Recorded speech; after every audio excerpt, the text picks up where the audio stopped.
करती हूँ। देखिए बीएससी सेकंड ईयर में जो हमारा टॉपिक चल रहा है वो चल रहा है केमिकल रिएक्शंस ऑफ फिनॉल। और केमिकल रिएक्शंस ऑफ फिनॉल में मैंने प्रीवियस वीडियो में एक्सप्लेन किया है कि कौन कौन से टाइप की जो केमिकल रिएक्शंस है वो फिनॉल से करता है। उसके बाद हमने जो एक टाइप की रिएक्शंस है वो कंप्लीट की है, वो की है reactions due to hydroxyl group. Phenol में हम जानते हैं ये हमारा होता है फिनॉल,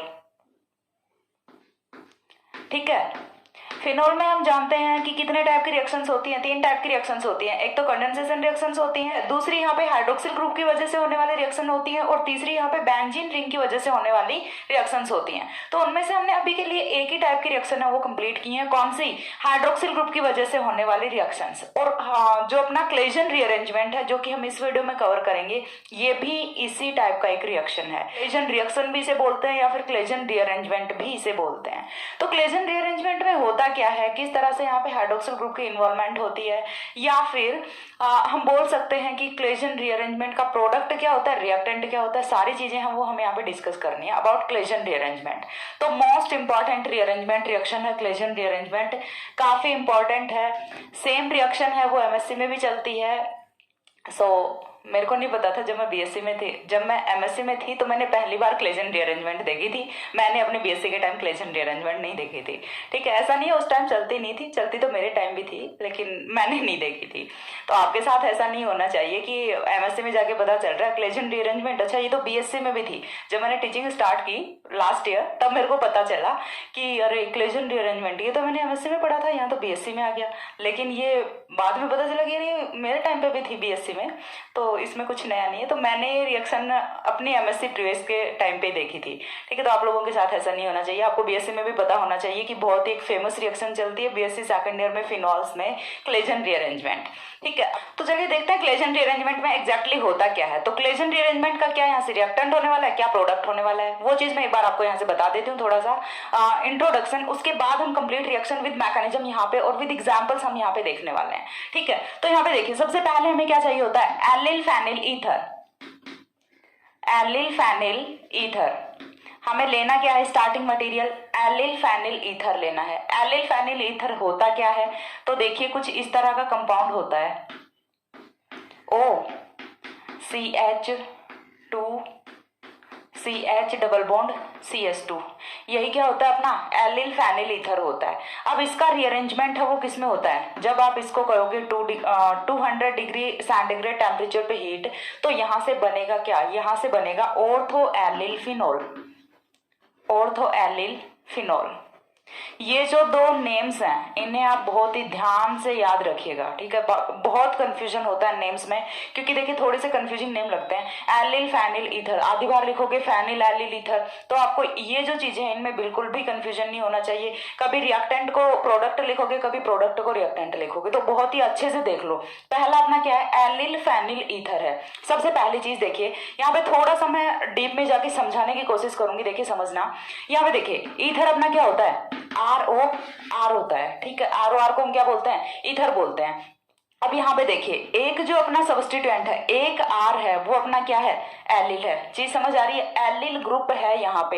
एलिल ग्रुप अपना क्या होता है, CH2 double bond CH single bond CH2। यदि इतने को छुपा लो तो पीछे वाली साइड क्या बच जाती है, एलिल ग्रुप बच जाता है। तो ये तो अपना क्या हो गया, एलिल हो गया। इधर वाला तो बहुत ही अच्छे से जानते हो उसको, तो सब लोग क्या होता है, फेनिल होता है। तो एलिल फेनिल ईथर, चीज क्लियर हुई कि यहाँ से किस तरह से कंपाउंड का नेम है वो होता है, ठीक है। उसके बाद सेकंड अपना आता है ortho allyl phenol. Ortho allyl phenol, तो ऑर्थो पोजीशन पे इस बार क्या जोड़ देना है, एलिल जोड़ देना है। ये अपना हुआ फिनॉल, और फिनॉल की ऑर्थो पोजीशन पे CH2 single bond CH double bond CH2, ये जोड़ दो। अब ये क्या बन गया, ऑर्थो एलिल फिनॉल बन गया। किस तरह से, हमने सिर्फ क्या किया, ऑर्थो पोजीशन पे एलिल ग्रुप जोड़ा है। तो आई थिंक अब इन दोनों कंपाउंड्स में आपको कोई प्रॉब्लम नहीं होगी कि क्या तो एलिल फेनिल ईथर होता है और क्या ऑर्थो एलिल फिनॉल होता है।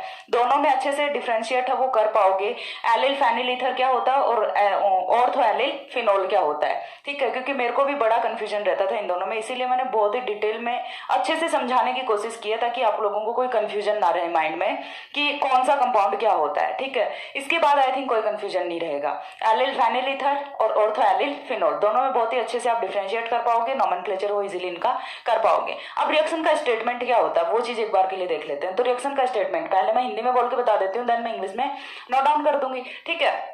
तो स्टेटमेंट की यदि मैं बात करूं तो स्टेटमेंट में देखिए होता क्या है कि जब हम, देखिए मैंने रिएक्शन यहाँ पे लिख दी, रिएक्शन को देख के स्टेटमेंट हम लोग बना सकते हैं। कैसे बनाएंगे कि जब हम क्या करते हैं, एलिल फेनिल ईथर को 200 डिग्री 200 डिग्री सेंटीग्रेड पे जब हम गर्म करते हैं तो ये रीअरेंज हो जाता है ऑर्थो एलिल फिनोल में, और यही रिएक्शन है, इसको हम क्या बोलते हैं, क्लेजन रीअरेंजमेंट रिएक्शन बोलते हैं या फिर क्लेजन रिएक्शन बोलते हैं। ठीक है, ठीक है। तो यहाँ से देखिए होगा क्या रिएक्शन का statement, allyl phenyl ether rearrange to ortho-allyl phenol when heated at 200 degree centigrade temperature and this reaction is known as Claisen reaction और Claisen rearrangement। तो एक बार के लिए स्टेटमेंट है वो लिख लेते हैं क्योंकि काफी इंपॉर्टेंट रिएक्शन है ये। ठीक है, तो देखिए एलिल फेनिल ईथर, यहां से मैं लिख देती हूं, allyl phenyl ether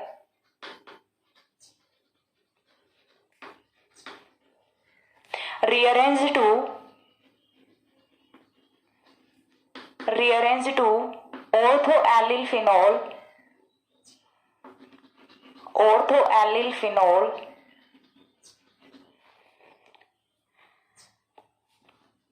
by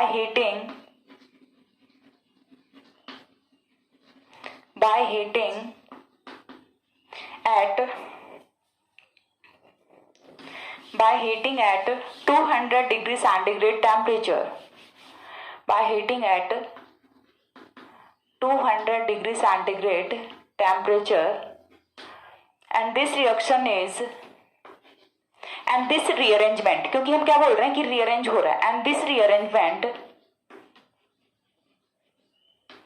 is known as Claisen rearrangement। थोड़ी सी मेरी आज स्पीड है वो स्लो है क्योंकि मेरे पास चौक है वो आज वाइट चौक है तो थोड़ा हार्ड चलता है, अदरवाइज मैं कलरफुल चौक यूज़ करती हूँ। पता नहीं वो वीडियो में क्यों वाइट ही दिखता है, बाकी मैं चौक है वो कलरफुल यूज़ करती हूँ तो वो थोड़े स्मूथ होते हैं चलने में, लेकिन ये वाला थोड़ा हार्ड है तो that's why I have slow speed today. Okay, तो थोड़ा सा मैनेज कीजिए, थोड़ा सा स्लो स्पीड है, कोई नहीं, आज का वीडियो बड़ा ही रिलैक्स से बनाते हैं। ठीक है, क्योंकि एक ही रीअरेंजमेंट है वो हम इस वीडियो में कवर करेंगे, दूसरी कोई रिएक्शन मैं यहाँ पे नहीं उठाने वाले, सिर्फ एक रीअरेंजमेंट है वो हम कवर करेंगे, बहुत ही आराम से पढ़ेंगे आज के वीडियो में। ठीक है, तो देखिए नेक्स्ट है, अब हमें करना क्या है, हमें पता चल गया स्टेटमेंट का कि हमें चाहिए क्या, एलिल फेनिल ईथर चाहिए, हमें उसका रीअरेंजमेंट किस में करना है, ऑर्थो एलिल फिनोल में करना है। और रीअरेंजमेंट बड़ा ही सिंपल सा है, सिर्फ गर्म कर दो उसे 200 डिग्री सेंटीग्रेड टेम्परेचर पे गर्म कर दो, हो जाएगा रीअरेंजमेंट। ठीक है, तो चलिए यहाँ से रिएक्शन देखते हैं, रिएक्शन किस तरह से होने वाली है। तो कंपाउंड से मैं आपका पहले ही इंट्रोडक्शन है वो करा चुकी हूँ, मॉलिक्यूल्स के साथ इंट्रोडक्शन है वो किया करो, मॉलिक्यूल्स के साथ टाइम स्पेंड किया करो, इनके साथ फ्रेंडशिप कर लो अच्छे से। तो ये क्या है अपना एलिल फेनिल ईथर, याद करा के छोड़ूंगे इस वीडियो में आपको ये रीअरेंजमेंट, ऐसे नहीं छोड़ूंगे। हमें क्या करना है, हीट करना है एट 200 डिग्री सेंटीग्रेड टेम्परेचर। तो यहाँ से प्रोडक्ट है वो क्या जाएगा, रिएक्शन का प्रोडक्ट है वो होगा something like that, OH CS2 single bond CH double bond CS2 and what is this compound, ortho-allyl phenol, ortho-allyl phenol, allyl phenyl ether rearranged to ortho-allyl phenol when heated at 200 degree centigrade temperature and this reaction is known as Claisen rearrangement। अब ये तो हो गया अपना Claisen rearrangement। अब ये होता किस तरह से, रिएक्शन की मैकेनिज्म क्या होती है वो हम यहाँ पे एक बार के लिए देख लेते हैं, देन हम रिएक्शन की स्पेसिफिक कैरेक्टरिस्टिक देखेंगे कि यहाँ पे कौन कौन से स्पेसिफिक कैरेक्टर होते हैं रिएक्शन के। तो पहले हमें यहाँ पे क्या देखना है, मैकेनिज्म देखना है। मैकेनिज्म की यदि मैं बात करूं तो चलिए स्टार्ट करते हैं। यहां से होगा क्या, ये हुआ अपना OCH2CH डबल बॉन्ड CS2, ये हो गया अपना starting material allyl phenyl ether. अब इसे क्या करना है, हीट करना है, और हीट करेंगे तो यहाँ से होना क्या है, तो देखिए बहुत ही ध्यान से समझिएगा, काफी इंपॉर्टेंट यहाँ से ये मैकेनिज्म होने वाली है। इस वाले कार्बन को आप स्टार से मार्क कर लीजिए, इस वाले कार्बन को हमने एक बार के लिए स्टार से मार्क कर लिया। अब इसको स्टार से मार्क करने का रीजन क्या है वो चीज मैं आपको मैकेनिज्म के एंड में बताऊंगी। ठीक है, तो देखिए यहाँ से मैकेनिज्म है वो होती किस तरह से, 3-3 सिग्मा ट्रोपिक रीअरेंजमेंट है वो यहाँ पे होता है, 3-3 sigma trophic rearrangement, 3,3 sigmatropic rearrangement होने से यहाँ पे होगा क्या? अब 3,3 सिग्माट्रोपिक रीअरेंजमेंट होगा किस तरह से? इसे कार्बन नंबर 1 मार्क किया, इसे 2 एंड इसे 3। ध्यान से देखिए 1 2 3। अब ये वाले पोजीशन 1, ये वाले 2 और ऑक्सीजन 3। ठीक है, बॉन्ड्स को भी हम कुछ इस तरह से लिख लेते हैं। तो यहाँ पे होगा क्या, मैं क्या बोल रही हूँ कि 3,3 सिग्माट्रोपिक रीअरेंजमेंट होना है, यानी कि जो 3,3 बॉन्ड है वो यहाँ पे ब्रेक होने वाला है। तो देखिए यहाँ से ये वाला जो बॉन्ड है ये ब्रेक होगा। किस तरह से ब्रेक होगा बॉन्ड, वो चीज हमें देखनी है। तो यहाँ से देखिए ये वाले बॉन्ड के इलेक्ट्रॉन हैं, ये आते हैं ऑक्सीजन और कार्बन के बीच में। जैसे यहाँ पे बॉन्ड के इलेक्ट्रॉन्स आएंगे तो यहाँ से ये वाले बॉन्ड के इलेक्ट्रॉन्स हैं ये शिफ्ट करेंगे यहाँ पे, और ये वाले बॉन्ड के इलेक्ट्रॉन्स शिफ्ट करेंगे यहाँ पे। कुछ मिक्सअप सा हो गया, एक बार अगेन बनाती हूँ। देखिए थोड़ा सा यहाँ से क्लियरली, छोटा सा मेरे पास चौक पड़ा है, मैं उसी से बनाने का ट्राई करती हूँ। देखिए मैकेनिज्म है, आपको पता है, O CS2 CH double bond CS2। कुछ इस तरह से लिख लेते हैं इसको, कुछ इस तरह से लिख लेते हैं। अब मैंने इसको स्टार से मार्क कर दिया, carbon number 1, carbon number 2, carbon number 3। Then यहाँ से 1 2 3 बॉन्ड्स को हम किस तरह से बनाएंगे, कुछ इस तरह से बनाएंगे। देखिए बहुत ही ध्यान से समझना है कि किस तरह से रिएक्शन हो रही है। मैंने क्या बोला कि 3,3 के बीच का बॉन्ड है वो ब्रेक होने वाला है। किस तरह से होगा, यहाँ से ये वाला बॉन्ड ब्रेक हुआ, जैसे ही ये वाला बॉन्ड ब्रेक होगा तो यहाँ से ये वाले जो बॉन्ड के इलेक्ट्रॉन्स हैं ये कहाँ पे करेंगे, बैक शिफ्टिंग करेंगे, 2 और 3 के बीच में आएंगे। जो बॉन्ड्स का ओरिएंटेशन है उसी को आपको ध्यान में रखना, यहीं से सारी रिएक्शन हो जाएगी, जो भी हो रहा है यहीं पे हो रहा है। ठीक है, अब देखिए यहाँ से ये वाला बॉन्ड है ये जाएगा यहाँ पे। फर्स्ट ऑफ ऑल क्या हुआ, 3,3 के बीच का बॉन्ड है वो ब्रेक हुआ है। ठीक है, 3,3 के बीच का बॉन्ड ब्रेक हुआ। बॉन्ड के इलेक्ट्रॉन्स कहाँ पे आते हैं, यहाँ पे आते हैं। जैसे ही बॉन्ड के इलेक्ट्रॉन्स यहाँ पे आते हैं ये वाला बॉन्ड शिफ्ट करता है इस वाले कार्बन पे, और ये वाला बॉन्ड शिफ्ट कर जाता है इस वाले कार्बन पे। तो यहाँ से देखिए होता क्या है, 3,3 सिग्माट्रोपिक रीअरेंजमेंट। ठीक है, 3,3 सिग्माट्रोपिक रीअरेंजमेंट। अब देखिए यहां से क्या होगा, कंपाउंड को रिराइट करते हैं अपन। ये वाला बॉन्ड और ये वाला बॉन्ड एज इट इज रहेंगे, सॉरी ये वाला बॉन्ड और ये वाला बॉन्ड एज इट इज रहेंगे। ऑक्सीजन डबल बॉन्ड की फॉर्मेशन कर चुका है, देखिए यहां से ऑक्सीजन डबल बॉन्ड की फॉर्मेशन कर चुका है। अब उसके बाद ये वाली जो अपनी ऑर्थो पोजीशन थी, कार्बन नंबर 1 पे कौन जुड़ा है, CH2। ठीक है, CH2 स्टार वाला जुड़ा है। अब इसके बाद कौन है, सिंगल बॉन्ड से कौन जुड़ेगा, CH जुड़ेगा, एंड देन CH2 वो किससे जुड़ेगा, डबल बॉन्ड से जुड़ेगा। चीज क्लियर हो रही है। अब इसके बाद देखिए यहाँ पे एक हाइड्रोजन होता है, फेनिल बेंजीन रिंग में होता है हाइड्रोजन।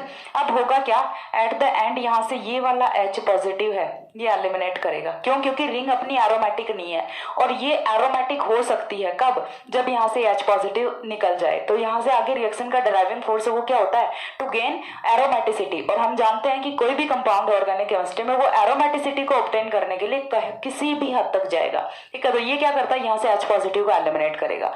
जैसे ही H पॉजिटिव को एलिमिनेट करेगा तो यहाँ पे बॉन्ड के इलेक्ट्रॉन शिफ्ट करेंगे और ये वाले बॉन्ड के इलेक्ट्रॉन जाएंगे यहाँ पे। ऑक्सीजन पे चार्ज कौन सा आएगा, नेगेटिव चार्ज।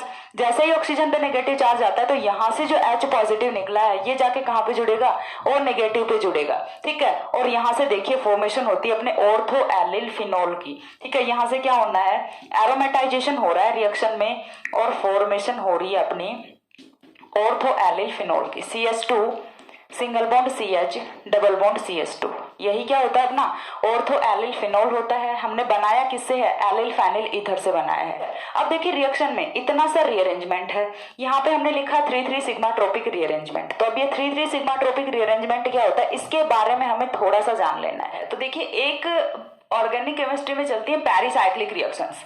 ठीक है, कौन सी रिएक्शन चलती है, पेरिसाइक्लिक रिएक्शंस चलती हैं।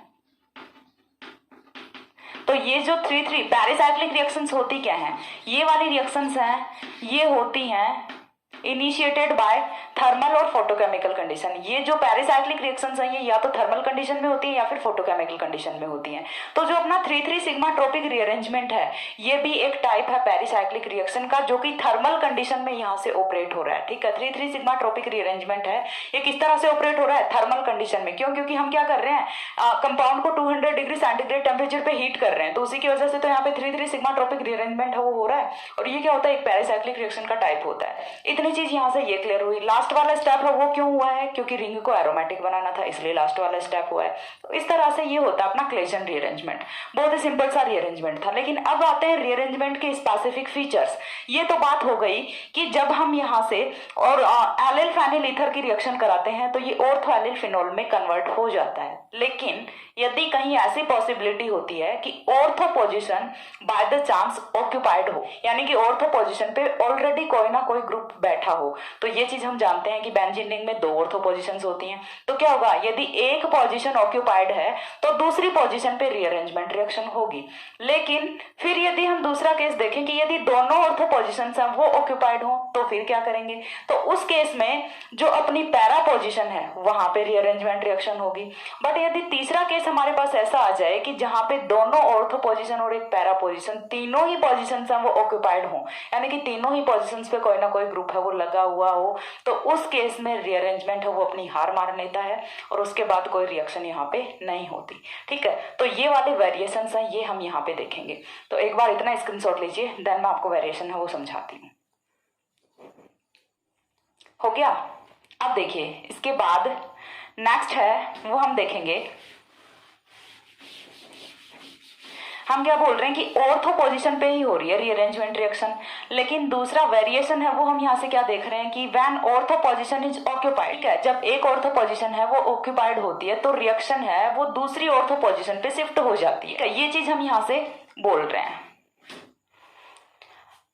लिखना पड़ेगा स्टेटमेंट, बोल के बता दिया कि जब एक ऑर्थो पोजीशन ऑलरेडी ऑक्यूपाइड होती है, जिस फॉर एग्जांपल हमने ले लिया कि यहाँ से ये वाली ऑर्थो पोजीशन है ये ऑक्यूपाइड है, तो ये जब ऑर्थो पोजीशन ऑक्यूपाइड है तो यहाँ से रीअरेंजमेंट रिएक्शन का प्रोडक्ट है वो क्या होने वाला है, तो यहाँ से रीअरेंजमेंट रिएक्शन का प्रोडक्ट है वो होगा कुछ इस तरह से। यदि इस वाली पोजीशन पे CH3 लगा हुआ है तो इस वाली पोजीशन पे शिफ्ट हो जाएगा ये वाला group CH2 CH double bond CH2। ठीक है, क्या करना है, एलिल ग्रुप को उठा के दूसरी साइड पे रख दो, दूसरी साइड की ऑर्थो पोजीशन पे रख दो। तो लिख के बता देती हूँ, when one ortho position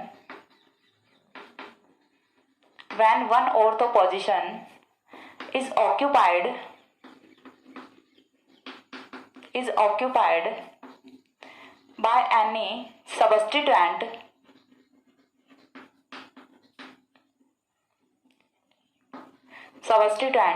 then rearrangement shifts to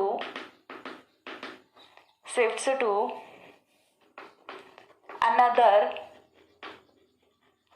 ortho position।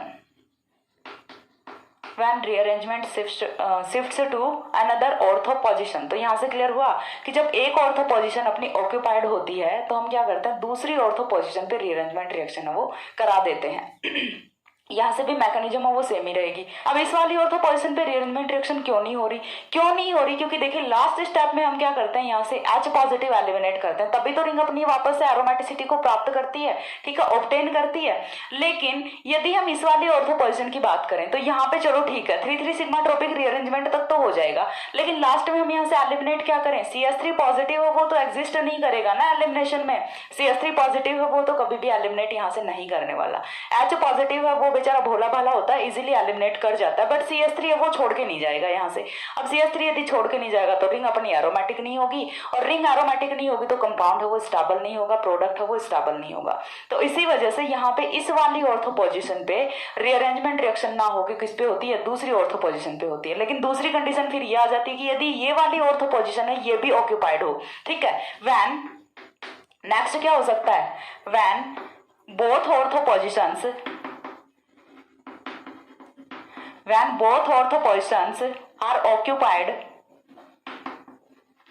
are occupied by substituents, then rearrangement takes place at para position। ठीक है, तब रीअरेंजमेंट रिएक्शन है वो कहाँ पे होगी, पैरा पोजीशन पे होगी। और जब पैरा पोजीशन पे रीअरेंजमेंट रिएक्शन जाती है तो यहाँ पे 2 टाइम्स 3,3 सिग्मा ट्रोपिक रीअरेंजमेंट है वो होता है। ठीक है, and this and this involves 2 times 3,3 sigma-tropic rearrangement reaction. Sigmatropic rearrangement reaction अब किस तरह से होती है चलिए चेक कर लेते हैं। तो हमें लेना क्या है, स्टार्टिंग मटेरियल अपना यही रखना है। इस बार क्या करेंगे, दोनों ऑर्थो पोजीशंस पे ग्रुप्स हैं वो ऐड कर देते हैं। ठीक है, दोनों ऑर्थो पोजीशंस पे ग्रुप ऐड करेंगे। सबसे पहले तो हमने अपना कंपाउंड लेना है, ये तो हो गया कंपाउंड। इधर वाली ऑर्थो पे भी जोड़ दिया CH3, इधर वाली ऑर्थो पे भी जोड़ दिया CH3। अब जाओ, कहाँ जाओगे, एलिल ग्रुप।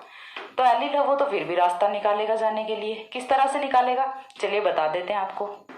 यहां से क्या हो रहा है, 3,3 सिग्माट्रोपिक रीअरेंजमेंट। सिग्माट्रोपिक रीअरेंजमेंट को मैं STR लिख दूं, sigmatropic rearrangement. 3,3 sigmatropic rearrangement reaction यहां से हो रही है।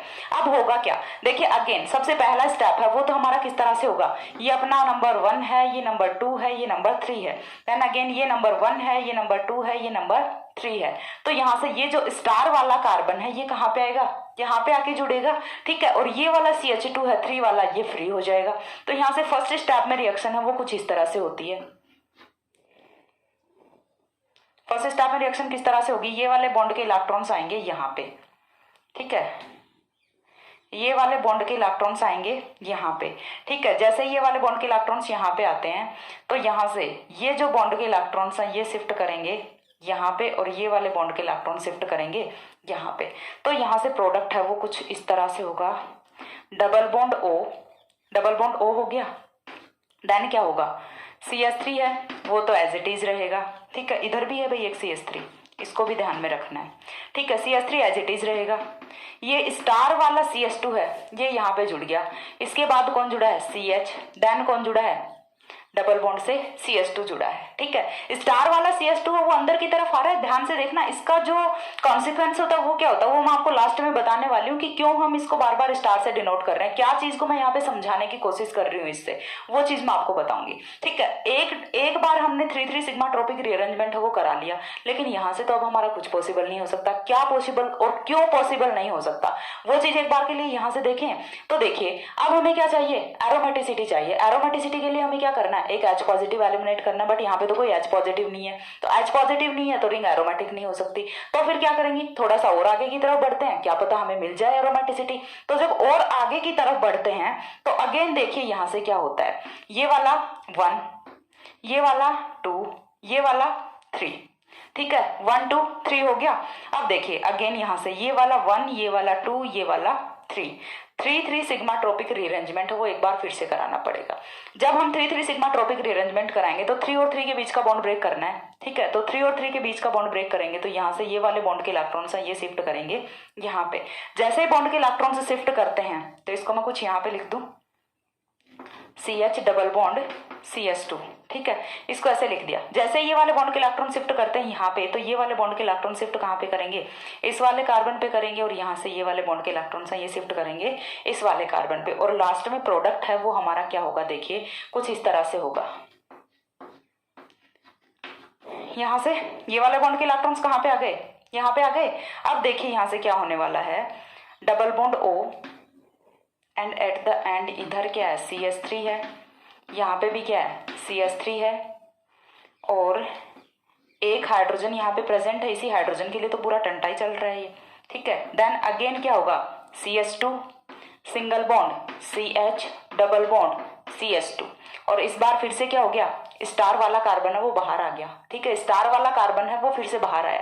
इसी चीज से तो आपको पता चल रहा है कि यहाँ पे एलिल ग्रुप है उसकी जो कार्बन नंबर है CH2 वाले कार्बन से वो चेंज हो रहे हैं। ठीक है, यदि मैं यहाँ पे स्टार से मार्क नहीं करती तो आपको कैसे पता चलेगा, आप क्या सोचोगे कि यहाँ से ये वाला कार्बन है ये उठ के यहाँ पे आया। ठीक है, लेकिन ऐसा कुछ नहीं होता, यहाँ से ये वाला जो कार्बन है ये उठ के यहाँ पे आता है, ना कि ये वाला कार्बन। तो ये जो कंफ्यूजन है माइंड में ये नहीं रहना चाहिए कि कौन सा कार्बन उठ के आया है ऑर्थो या फिर पैरा पोजिशन पे। ठीक है, तो यहाँ पे हमने फर्स्ट टाइम क्या करा है, सिग्माट्रोपिक रीअरेंजमेंट। ये अपना क्या है, सेकंड टाइम सिग्माट्रोपिक रीअरेंजमेंट है। ठीक है, अब यहाँ से क्या होने वाला है, लास्ट में तो हमें वही करना है, क्या, elimination of H positive. Elimination of H positive जैसे ही करेंगे तो यहाँ से ये वाले बॉन्ड के इलेक्ट्रॉन्स गए यहाँ पे। ठीक है, दूसरे चौक से करती हूँ, 1 सेकेंड। ये वाले बॉन्ड के इलेक्ट्रॉन्स गए यहाँ पे। जैसे ही बॉन्ड के इलेक्ट्रॉन्स इधर को शिफ्ट करते हैं, ये वाले बॉन्ड के इलेक्ट्रॉन्स आगे शिफ्ट करेंगे, ये वाले बॉन्ड के इलेक्ट्रॉन्स हैं ये और आगे शिफ्ट करेंगे, और यहाँ से ये जो H पॉजिटिव निकलेगा ये जाएगा इस वाले ऑक्सीजन पे। तो लास्ट का प्रोडक्ट है वो हमारा कुछ इस तरह का फॉर्म होगा यहाँ से।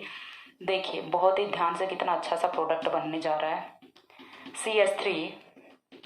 CH3 देन क्या है, CH2 single bond CH double bond CH2, और ये वाला CH2 कौन सा है, स्टार वाला CH2 है। ठीक है, ये वाला CH2 कौन सा है, स्टार वाला CH2 है। यानी कि स्टार वाला CH2 स्टार्टिंग में कहाँ पे था, बाहर था। ठीक है, एक बार अंदर गया फिर बाहर आया, और इसी स्टार वाले CH2 से हम यहाँ पे पता लगाते हैं कि यहाँ पे 2 टाइम्स 3 सिग्मा ट्रॉपिक रीअरेंजमेंट है वो हुआ है। ठीक है, तो इस तरह से यहाँ पे जब एक ऑर्थो पोजीशन ऑक्यूपाइड होती है तो प्रोडक्ट दूसरी ऑर्थो पोजीशन पे शिफ्ट करता है, एलिल ग्रुप। लेकिन यदि दोनों ही ऑर्थो पोजीशन वो ऑक्यूपाइड होती हैं तो यहाँ से एलिल ग्रुप है वो शिफ्ट कर जाता है पैरा पोजीशन पे, और प्रोडक्ट हमारा कुछ इस तरह से यहाँ पे ऑब्टेन होता है। अब थर्ड कंडीशन यहाँ पे क्या होती है, when both ortho and para positions are occupied. ठीक है, जब दोनों ही ऑर्थो और पैरा पोजिशन है वो ऑक्यूपाइड होते हैं तब यहाँ से प्रोडक्ट है वो किस तरह से जाएगा। तो एक बार इतना स्क्रीनशॉट ले लो, या फिर मैं यहीं पे एक्सप्लेन कर दूं, इतने में आ जाएगा। चलो एक बार स्क्रीनशॉट ले लो, हो गया। इसके बाद देखिए नेक्स्ट हम क्या करेंगे, जब ऑर्थो और पैरा सारी की सारी पोजीशंस हैं वो ऑक्यूपाइड होती हैं तब यहाँ से क्या होना है। हिंदी मीडियम वाले बच्चे मेरे ख्याल से अब तक वीडियो को बंद करके जा चुके होंगे, है ना? क्यों? क्योंकि आज तो मैडम पूरा इंग्लिश में लिखने भी लग गई है। तो क्या करें भाई, हिंदी में लिखने बैठ जाएं अब। When both ortho and para positions are occupied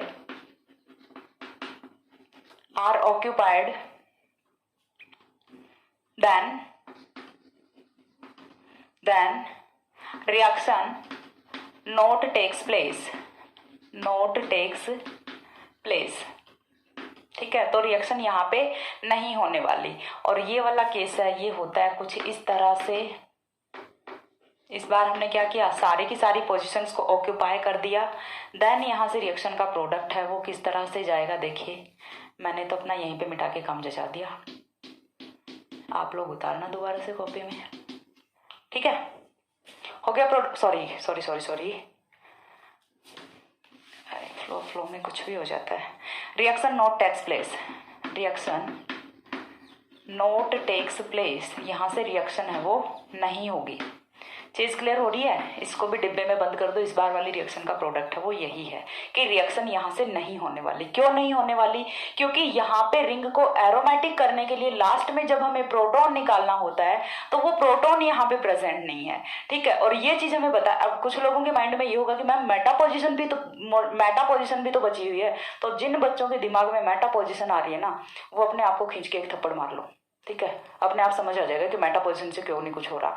अब यहाँ से ये हो गया अपना क्लेजन रीअरेंजमेंट। कुछ जनरल बातें थी वो मैंने क्लेजन रीअरेंजमेंट की बता दी। अब यहाँ से जो कुछ स्पेशल बातें होती हैं, कुछ ना कुछ स्पेशल तो होता है देखिए हर किसी में, तो यहाँ ऐसे ही क्लेजन रीअरेंजमेंट में भी कुछ स्पेशल होता है। उस स्पेशल की यदि हम बात करें तो वो चीज़ हम यहाँ पे देखेंगे कि स्पेशल है वो क्या होता है क्लेजन रीअरेंजमेंट में। तो क्लेजन रीअरेंजमेंट में सबसे पहली चीज़ है वो क्या होता है, क्लेजन रीअरेंजमेंट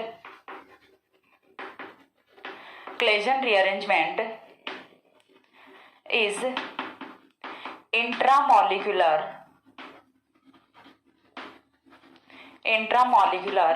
in nature। ठीक है, पहला स्पेसिफिक फीचर है वो यहाँ से क्या होता है, स्पेसिफिक फीचर कि क्लेजन रीअरेंजमेंट है वो अपना इंट्रामोलिकुलर होता है। इंट्रामोलिकुलर का मतलब क्या होता है, अब देखिए एग्जाम्पल वगैरह लेके यदि मैं समझाने लग गई तो ये काफी लेंथी चला जाएगा, लेकिन चलो फिर भी मैं एग्जाम्पल से समझा देती हूँ, वैसे समझ नहीं आएगा। इंट्रामोलिकुलर का मतलब क्या होता है, देखिए हमने यहाँ पे 2 कंपाउंड्स रखे हैं। एक तो हमने कंपाउंड रखा ये OCH2 single bond CH double bond CH, PH रख दूं, इस बार तक हम क्या रखते आ रहे थे, डबल बॉन्ड CH2 रखते आ रहे थे, लेकिन इस बार हमने क्या रख दिया, CHPH। CHPH का मतलब यहाँ पे क्या है कि हमने एक बेंजीन रिंग को यहाँ पे ऐड कर दिया। अब यहाँ से रिएक्शन है वो किस तरह से होगी, प्लस में हम मिक्सचर ले रहे हैं, एक अकेला कंपाउंड नहीं लेंगे, हम लेंगे मिक्सचर। तो जब हमने दूसरा कंपाउंड है वो लिया कुछ इस तरह से, ये तो हो गया हमारा एक कंपाउंड। दूसरा कंपाउंड क्या है, दूसरा कंपाउंड अभी तक जो हम लेते आ रहे थे वही हमने ले लिया, CH2। ठीक है, तो यहाँ से रिएक्शन का प्रोडक्ट है वो अलग अलग ही रहेगा। ऐसा कभी नहीं होने वाला कि यहाँ से अब हम क्या करें, ऑक्सीजन को लेबल कर देते हैं। हमने इस वाले ऑक्सीजन को लेबल कर दिया, ये अपना ऑक्सीजन नंबर 16 है, ये 18 है। ठीक है, तो यहाँ से प्रोडक्ट है वो क्या ऑब्टेन होता है, वो चीज आपको देखनी है कि प्रोडक्ट इंट्रामोलिकुलर है वो किस तरह से होता है। ये वाला अपना ऑक्सीजन कौन सा है, 16 है, तो 16 के साथ यही वाला ग्रुप है वो आने वाला है। 16 वाला ऑक्सीजन जिसके साथ है उसके साथ यही वाला ग्रुप आएगा घूम के, और जो 18 वाला है उसके साथ यही वाला ग्रुप घूम के आएगा। ऐसा कभी नहीं होगा कि 16 वाले ऑक्सीजन के साथ ये वाला एलिल ग्रुप आके यहाँ पे लग जाए और 18 वाले ऑक्सीजन के साथ ये वाला एलिल ग्रुप जाके यहाँ पे लग जाए। ऐसा रिएक्शन में कभी नहीं होता। ठीक है, और यही चीज किसको शो करती है, रिएक्शन के इंट्रामोलिकुलर नेचर को शो करती है। तो यहाँ से देखिए रिएक्शन का प्रोडक्ट है वो कुछ इस तरह से होता है। और तो पोजिशन पे हमें शिफ्ट करना है, CH2 नहीं लिखेंगे, क्या था अपना CHPH था। ठीक है, CHPH, then single bond CH, double bond CH2, plus में दूसरा प्रोडक्ट है वो हमारा क्या होता है, यहाँ से दूसरा प्रोडक्ट है वो हमारा कुछ इस तरह से होता है। ये वाला कौन सा ऑक्सीजन है, 18 है, CH2, single bond CH, double bond CH2। ये वाला अपना स्टार वाला कार्बन, लाइक ऑलवेज। ठीक है, जो बाहर वाला कार्बन होता है वो अंदर की तरफ शिफ्ट होता है, ये चीज होती है यहाँ पे। तो ये इंटरामोलिकुलर रिएक्शन होती है, ना कि इंटरमोलिकुलर रिएक्शन। अब ये इंटरमोलिकुलर रिएक्शन होती तो यहाँ से रिएक्शन का प्रोडक्ट है वो क्या होता, वो चीज मैं आपको बता देती हूँ। देखिए, यदि ये इंटरमोलिकुलर रिएक्शन होती तो रिएक्शन का प्रोडक्ट है वो यहाँ से क्या होता, ये वाला 16 है। ठीक है, तो रिएक्शन का प्रोडक्ट है वो यहाँ से कुछ इस तरह से ऑब्टेन हो सकता था। ठीक है, एक तो ये हो गया, दूसरा OH, ये वाला कौन सा है, 18 है, 18 के साथ में कौन आ जाए, CH, single bond CHPH, single bond CH, double bond CH2। कुछ इस तरह के प्रोडक्ट हैं वो भी ऑब्टेन होने चाहिए थे यदि रिएक्शन इंटरमोलिकुलर होती। इंटरमोलिकुलर में आई थिंक डिफरेंशिएट कर पा रहे होगे कि किस वे में मैं आपको समझाने की कोशिश कर रही हूँ। यानी कि एक मॉलिक्यूल है, उसका एलिल ग्रुप है वो उसी मॉलिक्यूल पे शिफ्ट करता है, ना कि दूसरे मॉलिक्यूल पे। इतनी चीज क्लियर हो रही है। यदि ये वाला एलिल ग्रुप है तो ये एलिल ग्रुप इस वाली रिंग पे नहीं जाएगा, इसी रिंग पे शिफ्ट करेगा। इसी को हम क्या बोल रहे हैं, इंट्रामोलिकुलर रिएक्शन बोल रहे हैं। यदि ऐसा प्रोडक्ट ऑब्टेन होता है तो क्या हुआ है, देखिए कि यहाँ से ये वाला एलिल ग्रुप उठ के दूसरी रिंग पे आ गया, यहाँ से ये वाला एलिल ग्रुप उठ के कहाँ पे आ गया, इस वाले रिंग पे, और ये वाला एलिल ग्रुप उठ के कहाँ पे चला गया, इस वाले रिंग पे। लेकिन ये वाले दोनों प्रोडक्ट हैं ये रिएक्शन में ऑब्टेन नहीं होते। तो फिर सिर्फ कौन से प्रोडक्ट ऑब्टेन होते हैं, ये दोनों प्रोडक्ट ऑब्टेन होते हैं जो कि रिएक्शन के इंट्रामोलिकुलर नेचर को शो करते हैं। अब उसके साथ ही यहां से हमें कैसे पता चलता है कि जो बाहर वाला कार्बन होता है वो ही ऑलवेज अंदर की तरफ शिफ्ट करता है। रीअरेंजमेंट रिएक्शन वो कहाँ पे होती है, इसी वाले कार्बन पे तो होती है। हमने बार बार इसको CH2 को स्टार से मार्क किया है। ठीक है, तो ये वाला जो कार्बन है ये अंदर की तरफ शिफ्ट करता है, ना कि ये वाला कार्बन। ये आपके माइंड में कंफ्यूजन नहीं होना चाहिए। अगेन बता रही हूँ, कहीं सोच रहे हो कि यहाँ से ये वाला ऑक्सीजन का बॉन्ड टूटा और ये ऐसे का ऐसे थोड़ा सा नीचे खिसक के यहाँ पे बॉन्ड की फॉर्मेशन कर लेता, ऐसा कभी नहीं होता। ठीक है, ये सीढ़ी उतरने जैसा नहीं है कि चलो यहाँ पे जगह नहीं मिली यहाँ पे आके बैठ जाते हैं, तो ऐसा कुछ नहीं है। इसकी पूरी की पूरी नेचर है वो चेंज हो जाती है, ये रोटेट हो जाता है और यहाँ से ये वाला जो CH2 ग्रुप है ये घूम के यहाँ पे आता है, जस्ट लाइक सांप की तरह।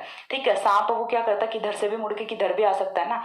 तो ये क्या करता है कि यहाँ से टूट के और इधर से आके जुड़ता है। ठीक है, चीज समझ आ रही है, ये इधर से आके यहाँ पे जुड़ता है और अब ये वाला एंड है ये फ्री हो जाता है। तो कुछ इस तरह से यहाँ पे क्लेजन रीअरेंजमेंट रिएक्शन है वो होती है। स्पेसिफिक फीचर क्या होता है रिएक्शन का, वो चीज भी मैंने आपको एक्सप्लेन कर दी कि यहाँ से इंट्रामोलिकुलर नेचर होती है रिएक्शन की।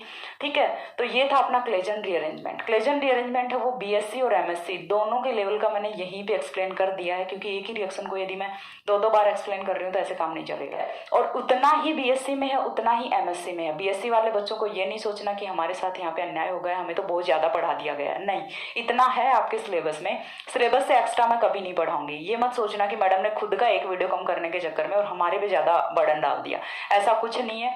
मेरे को एक वीडियो बनाने में और जोर नहीं आता, ठीक है। मैं सारे के सारे रिएक्शंस हैं, सारे के सारे जो टॉपिक्स हैं बीएससी के, एमएससी के, कुछ टॉपिक्स ऐसे भी हैं जो बीएससी में भी है, एमएससी में भी हैं, लेकिन मैं उनको सेपरेटली ही एक्सप्लेन कर रही हूँ। ऐसा नहीं है कि, लेकिन यहाँ पे ये जो था, ये दोनों में ही बिल्कुल इक्वल कंटेंट है, बिल्कुल इक्वल यहाँ पे पॉइंट्स हैं, तो मैंने एक वीडियो में दोनों का कर दिया, बीएससी प्लस एमएससी प्रीवियस। ठीक है, तो ये एमएससी प्रीवियस का फर्स्ट वीडियो मान सकते हैं, लेकिन ये बीच में से ऐसे कुछ समझ में नहीं आएगा उन लोगों को।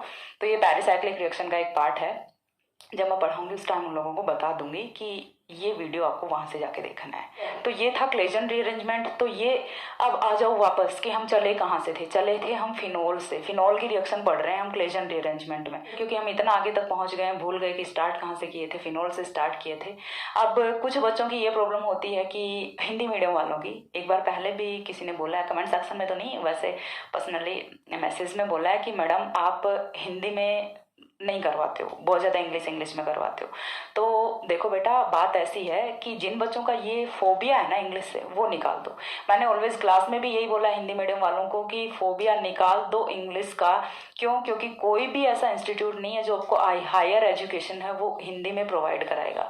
आपको हायर एजुकेशन के लिए, जैसे लाइक एमएससी ही यदि आप कर रहे हो, बीएससी कर रहे हो, तो ऑब्वियस सी बात है कि एमएससी तो करनी ही करनी है।